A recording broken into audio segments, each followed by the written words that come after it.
Hello everyone, welcome back to the channel. Today we're going to be doing something a little different. I've had this idea for like a while, but I'm going to be doing a discussion video. This time, what I'm going to be talking about is the argument between game design and faithfulness to the licensed IP.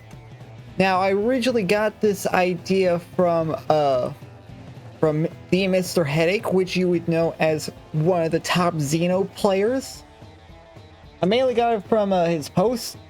I know he went and just today, at least at the time of recording, he did upload a video talking about this, but we only really covered Xeno. I wanted to, like, for my 2 cents, I wanted to like cover the broader topic because I know Xeno is the only killer that suffers from this complaint, as there is one other character in the game that also suffers from this, which I will be talking about here in a sec. But for right now, let's go and talk about what sparked this idea with me. So I got this idea from a post that he put up, and it is a response to the Mr. Smithsonian, one of the top Chucky players, saying one of the most disappointing killers ever released. Sorry. He replied in a quote tweet, and he said, "My hot take is that if Xeno had facehuggers, people would say that they are a pig clone. Right now, they are a generic anti-chase clone. If they had been stealth focused, they'd be low tier and people wouldn't enjoy them. I just don't know what people want besides something else." And honestly, I kind of have to agree with that take. But I also want to expand on that take further as well. So yeah, if we were to get like facehuggers, people would be comparing that shit to pig.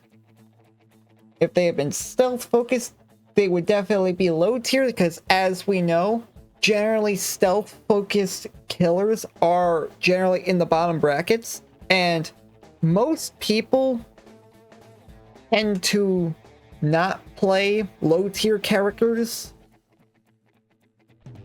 so it wouldn't be enjoyable for like the majority of the player base, since the low tier killers are considered more niche, with there being some exceptions like Myers, you know, because there's exceptions to every rule, you know. Anyways, it just felt like they wanted something else, but they can't properly articulate what it is that they actually wanted. Now to expand on it a bit further, I just feel like people do not understand that this is an asymmetrical game.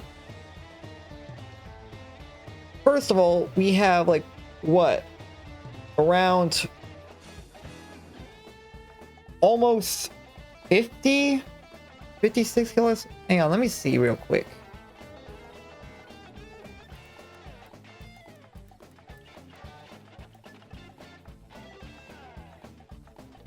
We have 38 playable killers, and that's up to Lich, so that's already outdated. Yeah. We have like over 38 killers in the game, and at that point there is going to be some overlap. There's going to be some killers that are going to do similar things to other characters. It's unavoidable.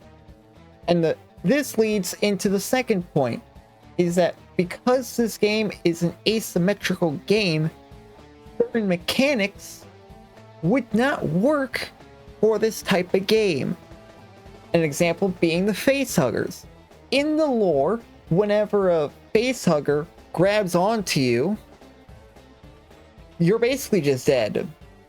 Like, there is no known counter to surviving a chestburster attack.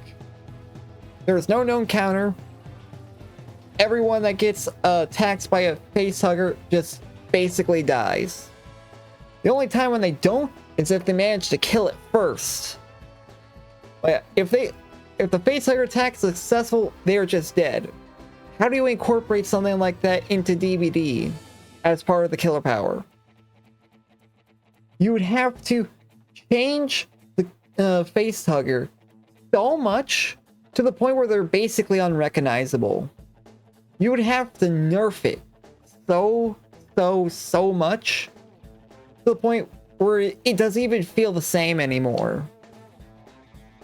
And that's just to make sure it's balanced. That's not even taking into account whether or not the mechanic would be fun to play. Like, you have to keep in mind, it's like, there are other people in the game. This isn't just you playing the game. There are people that have to play against this. So it just would not work. And then there was like, what?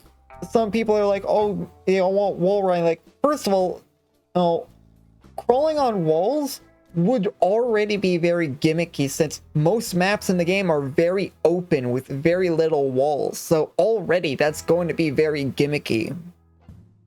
2, do you really want that with how jank the collision is? It's just like, why would you want that? Anyways, moving on. I also want to extend this to Nemesis because Nemesis also gets a similar treatment. People are just like, oh, he just has the whip and zombies and that's it. Like, where's the rocket launcher or whatnot? Why not does he have like a speed boost? Like, hey, if he had the dash, he would just basically be another dash killer, which people are already tired of. And with the rocket launcher thing, that has very similar problems with incorporating facehuggers in the game, because you would have to nerf the shit out of it in order for it to even remotely be balanced, and that's not even taking into consideration of whether or not it'll be fun to play against. So by trying to incorporate it, you will end up making it even less faithful to the source material than the original version by trying to shoehorn in this fucking mechanic into the game. People need to understand there's some things in DBD that just won't work. There are some killer concept ideas that just will not work due to the nature of the game.